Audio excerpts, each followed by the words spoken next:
해외여행 갔다가 공항에서 지갑이나 핸드폰을 도난당한 경험 있으신가요? 한 번의 실수로 소중한 휴가가 악몽으로 변할 수 있습니다. 안녕하세요. 저는 9년차 승무원 지수입니다. 오늘 공항 도둑에 타깃이 되지 않는 8가지 핵심 전략을 공개하겠습니다. 시작하기 전에 더 많은 공항 안전 팁을 원하신다면 구독과 알림 설정을 눌러주세요. 여러분의 경험을 댓글로 공유해 주시면 다른 여행객들에게 큰 도움이 됩니다. 첫 번째로 알아볼 위험 신호는 바로 명품 브랜드 노출입니다. 많은 분들이 해외여행을 떠날 때 멋있게 보이고 싶어서 평소보다 좋은 옷을 입고 비싼 시계나 가방, 액세서리를 착용하시죠. 특히 비즈니스 여행이나 휴가철에는 더욱 그런 경향이 강해집니다. 저도 이해합니다. 설레는 여행 앞에서 최고의 모습을 보여주고 싶은 마음 말이에요. 하지만 여기에 치명적인 함정이 숨어 있습니다. 공항 도둑들에게 명품은 마치 넌사인과 같습니다. 저 사람은 돈이 많다고 광고하는 것과 똑같아요. 제가 9년간 승무원으로 일하면서 관찰한 바로는 도둑들이 가장 먼저 눈여겨보는 것이 바로 이런 외관적 신호들입니다. 롤렉스 시계, 루이비통 가방, 명품 선글라스 같은 것들이죠. 실제로 제가 인천공항에서 직접 목격한 사건이 있어요. 40대 비즈니스맨 한 분이 반짝이는 금시계를 차고 계셨는데 정말 멀리서도 눈에 띌 정도였습니다. 그분은 탑승 대기 중 화장실에 다녀오겠다며 자리를 비웠어요. 겨우 5분 정도였는데 돌아와 보니 시계가 사라져 있었습니다.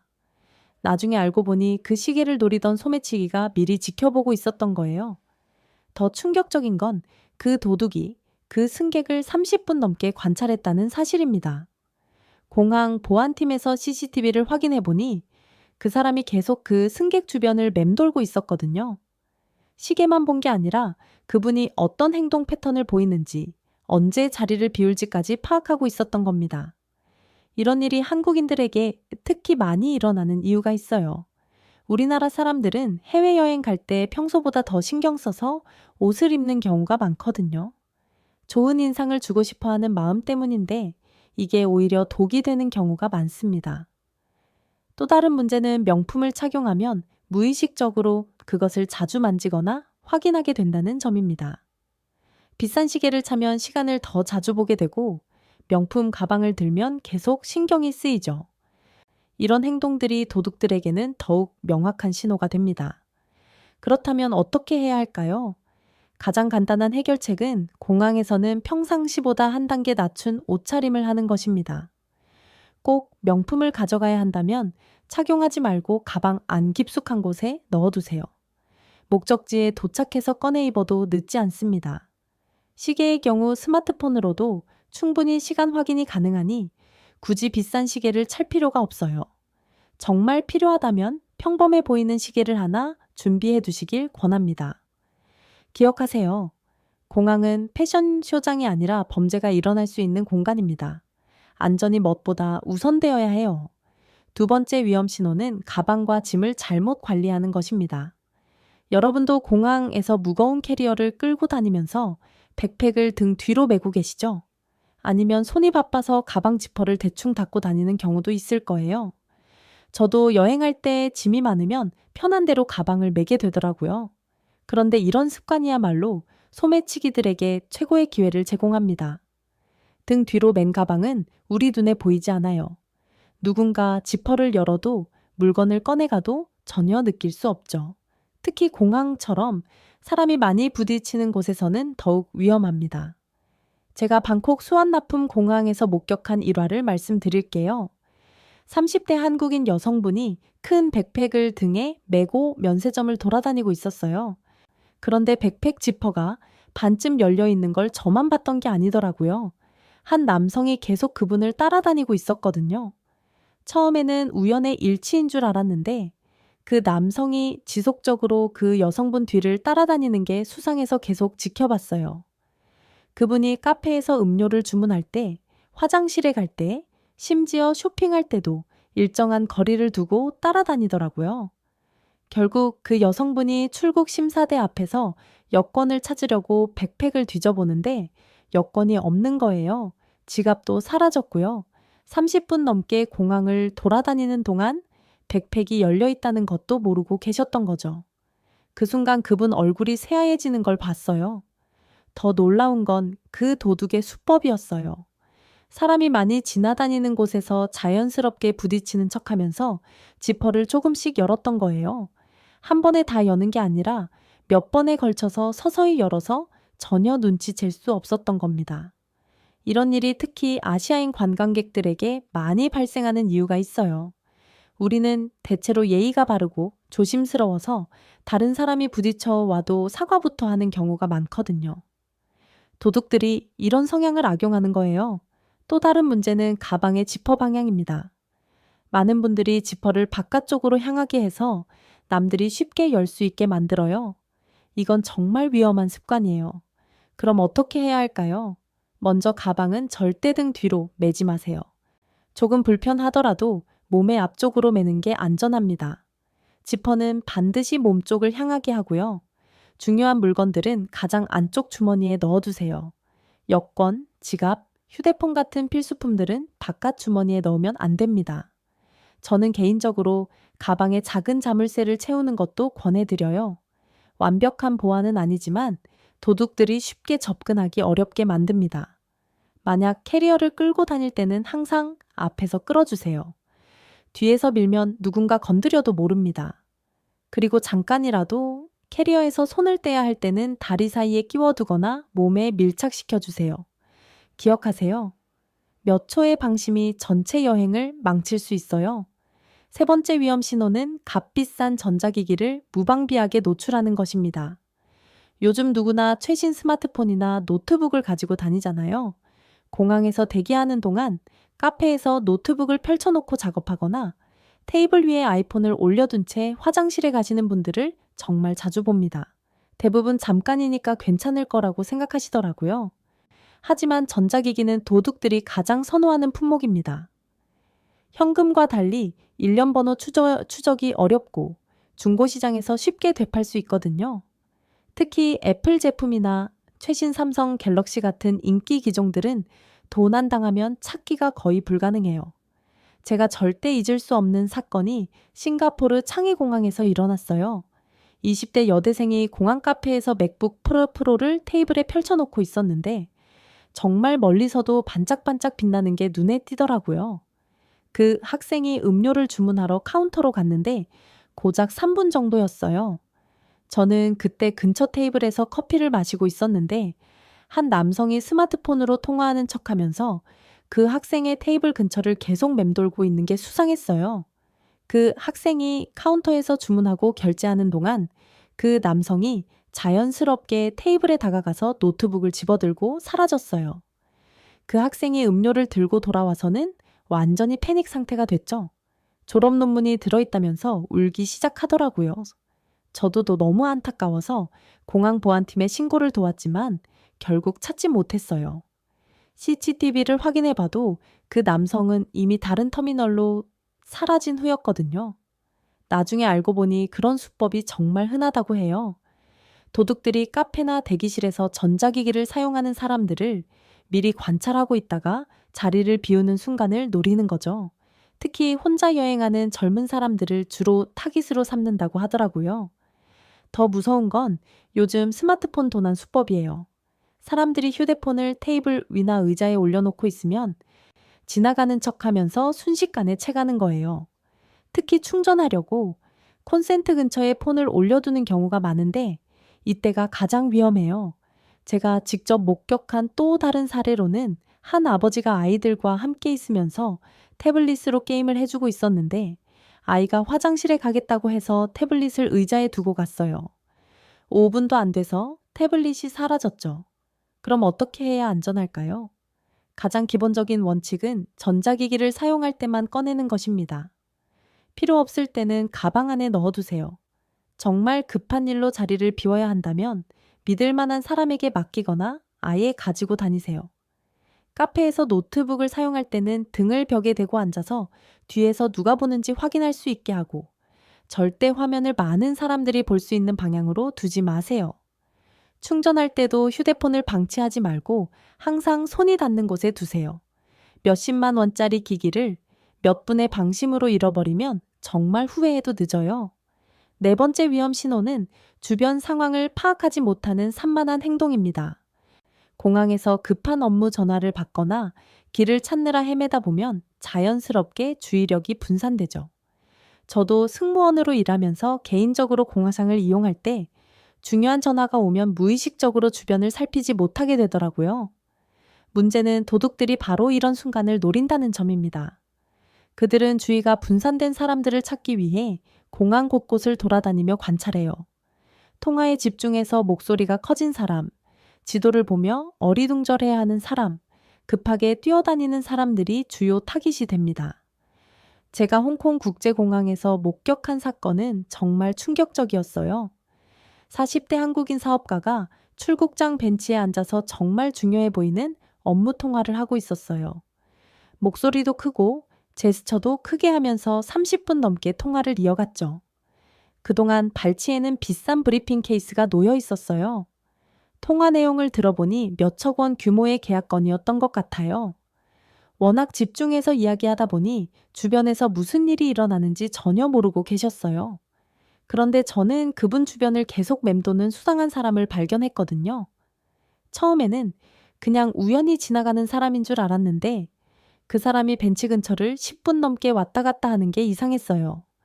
때로는 신문을 보는 척하고 때로는 전화하는 척하면서 그 사업가를 계속 관찰하고 있었죠.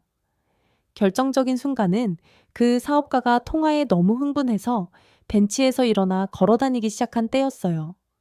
브리핑 케이스는 그대로 벤치에 두고 말이죠. 그 순간 수상한 남성이 자연스럽게 다가가서 케이스를 들고 사라졌어요.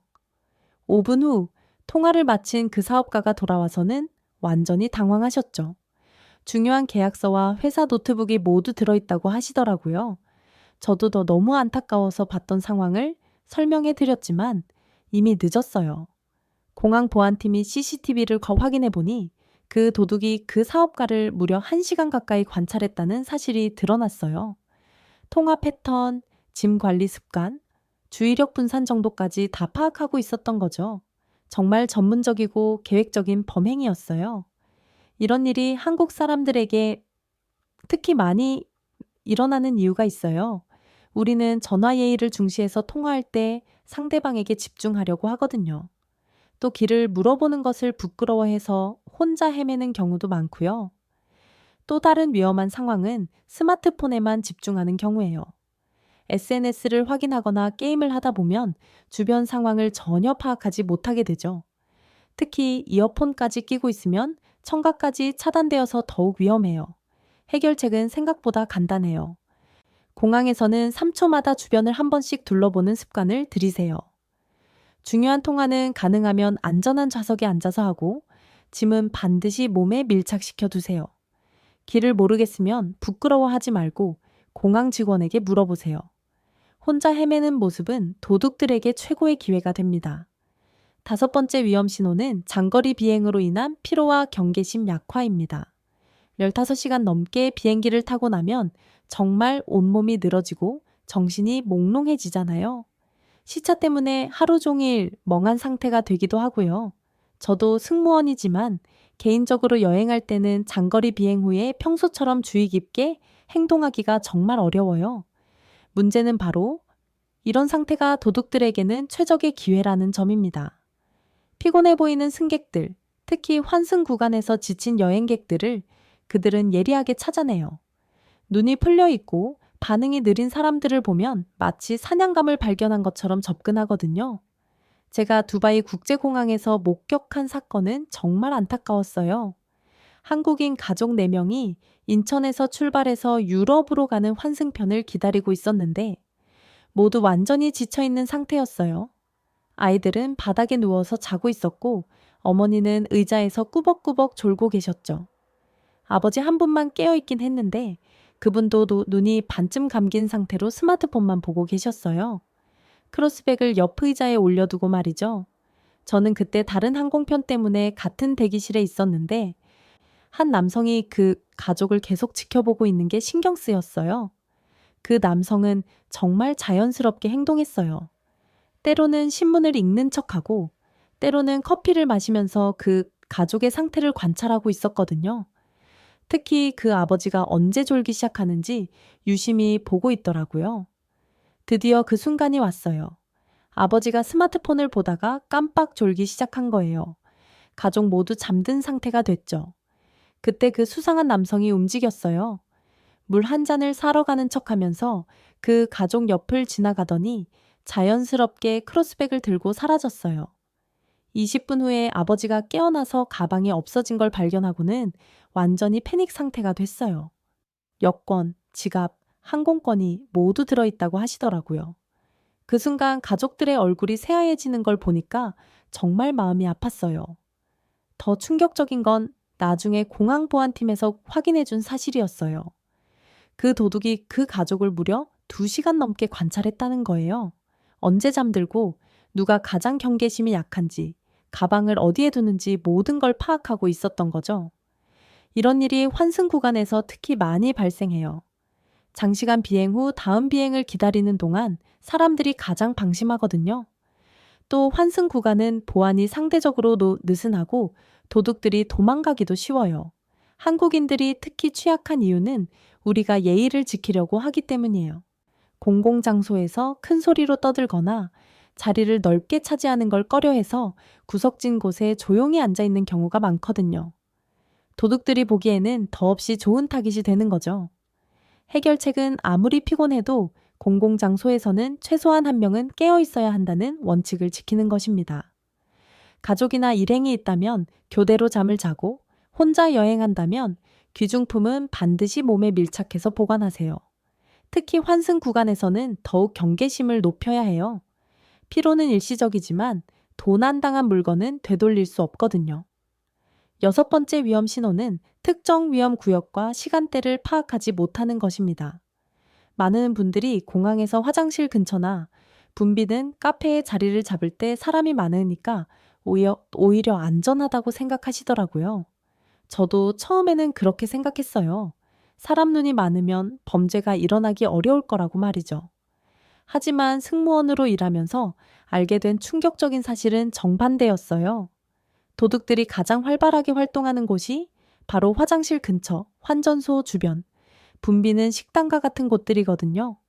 사람이 많아서 자연스럽게 섞여 들어갈 수 있고 범행 후에도 쉽게 사라질 수 있기 때문이에요. 특히 위험한 시간대가 있어요. 심야 시간대, 새벽 시간대, 그리고 탑승 직전 시간대예요. 이때는 사람들이 피곤하거나 급해서 평소보다 주의력이 떨어지거든요. 도둑들이 이런 심리적 상태까지 계산해서 활동한다는 게 정말 소름 끼쳤어요. 제가 나리타 공항에서 목격한 사건이 대표적인 예였어요. 심야 시간에 한국인 남성분이 환전소에서 일본 엔화로 바꾸는 걸 봤어요. 꽤 많은 금액이었는데 그분이 지갑을 뒷주머니에 넣고 계셨거든요. 환전을 마치고 나서도 그대로 뒷주머니에 넣어두시더라고요. 문제는 그 과정을 지켜본 사람이 있었다는 점이었어요. 환전소 근처에서 잡지를 보는 척하던 남성이 그분이 지갑을 어디에 넣는지, 얼마나 많은 돈을 가지고 있는지 다 봤던 거예요. 그리고 그분을 계속 따라다니기 시작했어요.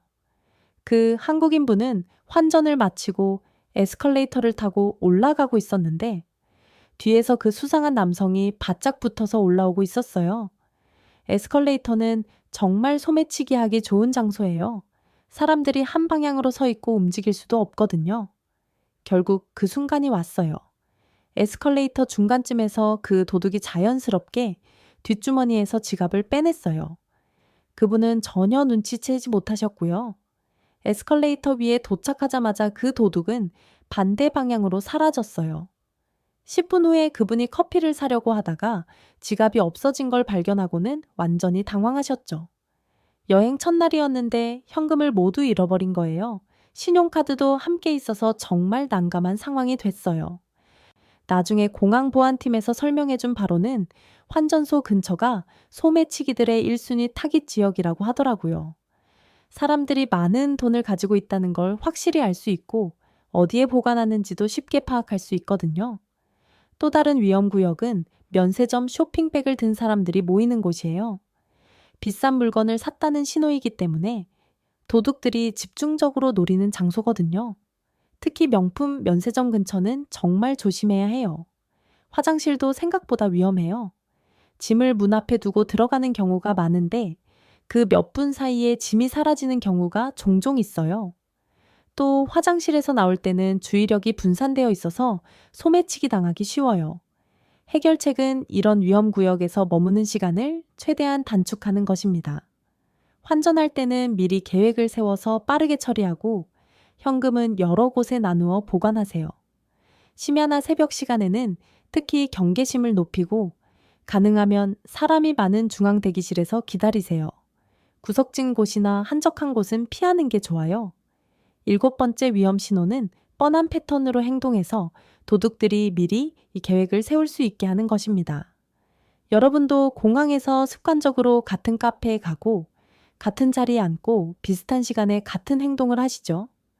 저도 개인적으로 여행할 때 익숙한 곳을 찾게 되더라고요. 스타벅스 같은 친숙한 브랜드나 창가 자리처럼 선호하는 위치가 있잖아요.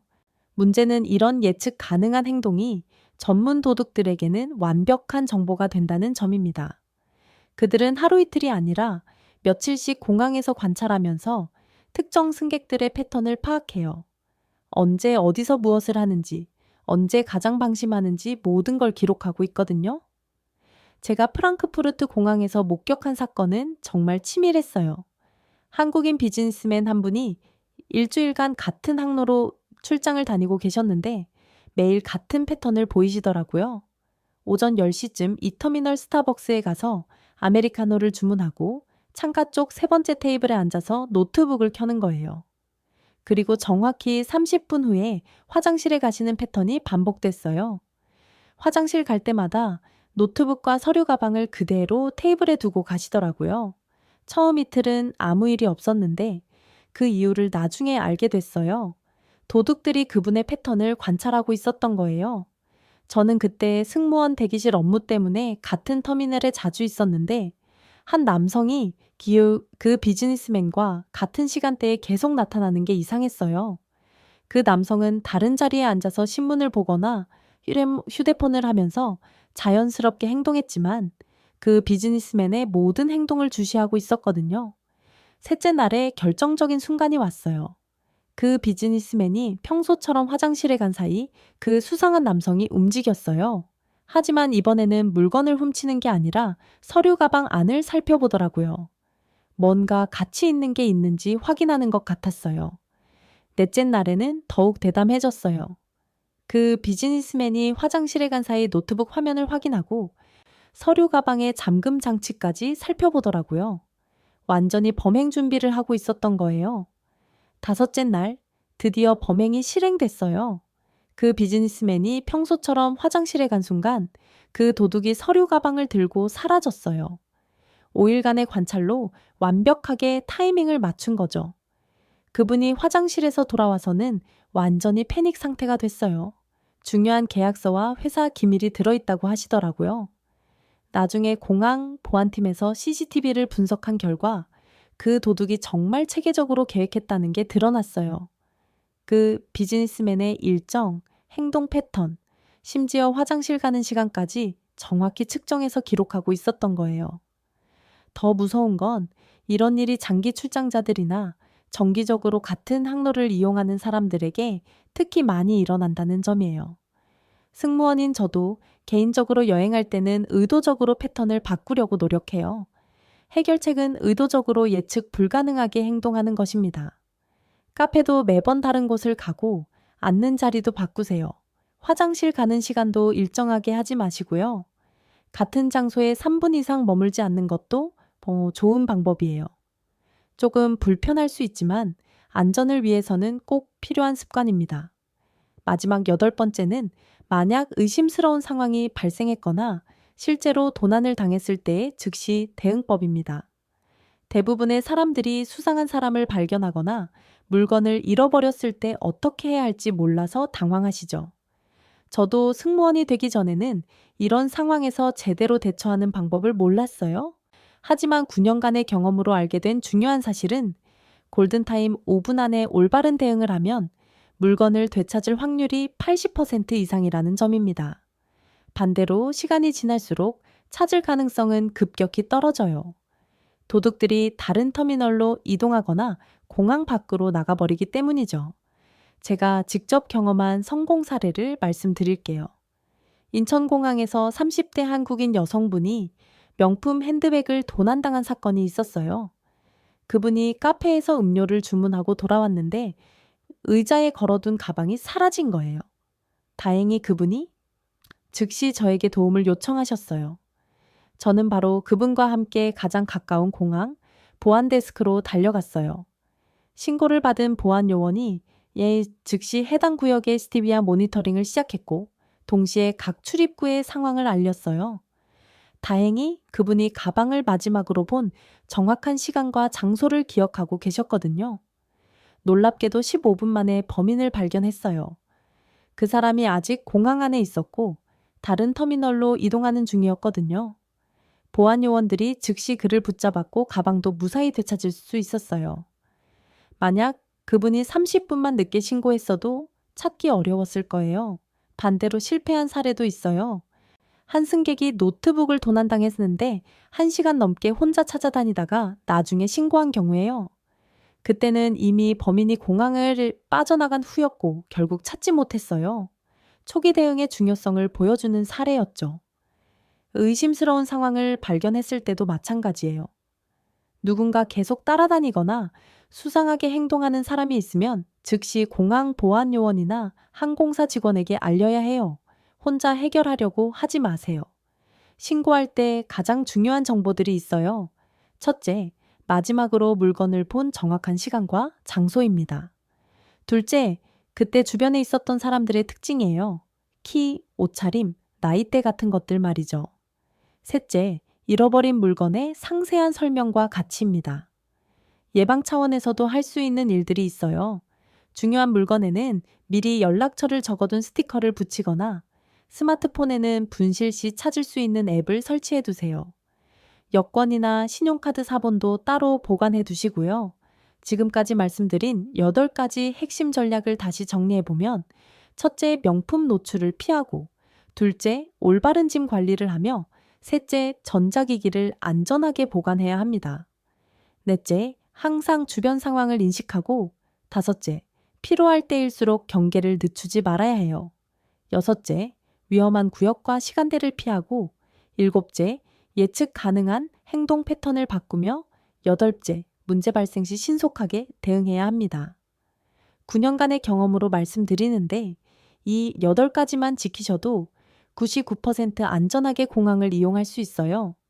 지금 즉시 다음 여행에 적용해 보세요. 여러분의 안전한 여행을 위해 구독과 좋아요를 눌러주시고 본인만의 공항 경험담이나 추가 궁금한 점들을 댓글로 공유해 주세요. 다른 여행객들에게도 큰 도움이 될 거예요.